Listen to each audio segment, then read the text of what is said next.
পাচারের আগে বিপুল পরিমাণ বারমাটি কাঠ উদ্ধার করলো বাগডোগরা বন দপ্তর। জানা গিয়েছে গোপন সূত্রে খবরের ভিত্তিতে বাগডোগরা বন বিভাগের কর্মীরা ফাঁসি দেওয়ার ক্যানেল রোডে চেকপোস্টে অসম নম্বরের একটি ট্রাক আটক করে।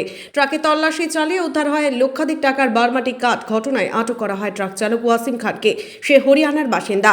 বাগডোগরা বন বিভাগের রেঞ্জার সোনম ভুটিয়া জানান, উদ্ধার হওয়া বারমাটি কাঠের মূল্য প্রায় 60 লক্ষ টাকা। কাঠ বোঝাই ট্রাকটি কলকাতার উদ্দেশ্যে যাচ্ছিল। চালকের কাছে কাঠের কোনো বৈধ নথি ছিল না। সকাল চেকিং আটক বারমাটি কাঠ কি বলে না, এইটা দেখুন, আমাদের স্পেশালাইজ একটা ডাইরেকশন আছে কলকাতা থেকে। তো আমাদের যে বব উনি এটা নিয়ে অনেক চিন্তিত, তো প্রোটেকশন নিয়ে অনেক চিন্তিত। আমাদেরকে সবাইকে একদম ডিউটির জন্য ওনারা ওটা করেছেন, মোটিভেট করেছেন। তো আমরা লাস্ট বলবো 72 আওয়ার্স থেকে কন্টিনিউসলি ডিউটিতে ছিলাম। তো আমাদের কাছে কিছু ইনফরমেশনও ছিল, তো সেই অনুযায়ী এখন এই মুহূর্তে ধরা পড়েছে।